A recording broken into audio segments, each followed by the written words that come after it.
রেখেছে কিছু হয়, তার মন বললো শরীর তো চলে না, এখানে মন আর শরীর এক হইতে হবে। হ্যাঁ, ফিলিপাইনি ছেলেটা কিন্তু খুব ভালো। এই তো ওরা তো প্র্যাকটিস করে বছর ধরে। ওরা এটা ওদের সাধনা হিসাবে দিচ্ছে। জোহার তো 11 দিন আসছে, জোহার নিজেও বুঝে, জোহার নিজে বুঝতে গেছে তার মন চাইছে, মাথা ব্রেন চাইতেছে, মন আর বডি চাইতেছে না। দুইটা করতে চেষ্টা করতে ঝগড়া করতেছে নেমে, এখানে নামার পরে সব কিছু তার ইয়ে হয়ে গেছে, আটকা হয়ে গেছে, ব্লক হয়ে গেছে। এই হলো সমস্যা। প্র্যাকটিসে ও ভালো খারাপ এটা না,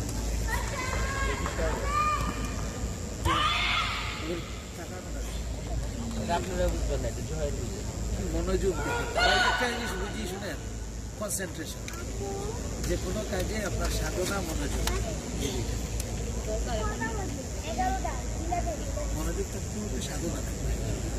যত ট্যালেন্ট সাধনা প্র্যাকটিস না থাকে, আর প্র্যাকটিস থাকলে আপনি নর্মাল থেকে আপনার আপার লেভেলে আপনি যে ফার্স্ট টায়ার সেকেন্ড টায়ার এই ভিডিও গেমের জন্য ওরা যে সাধনা করে, ওই সাধনা যদি এখানে দিতে আমাদের শ্রদ্ধেয় মায়েরা যদি ওই জিনিসটাকে কন্ট্রোল করতে পারতেন। আমি ভাই আমার বাসায় আমি সারেন্ডার করে দিয়েছি সেই জায়গা, কতবার আমি ওয়াইফাই ইয়ে করছি, আবার আমি সস্তায় দিতে বাধ্য হয়েছি, দৌড় দিয়ে বাইকে দিতেছি কী করে ছেলের সবাই মিলে আন্দোলন আমার বিরুদ্ধে। কী করবো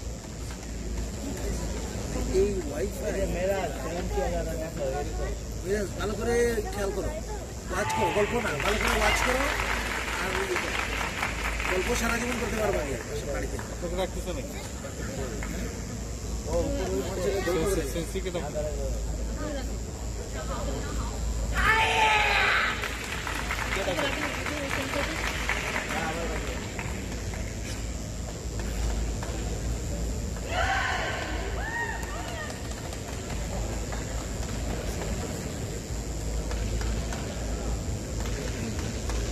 দেখেন এখানেও সে কীভাবে প্র্যাকটিস করতেছে আর সাধনা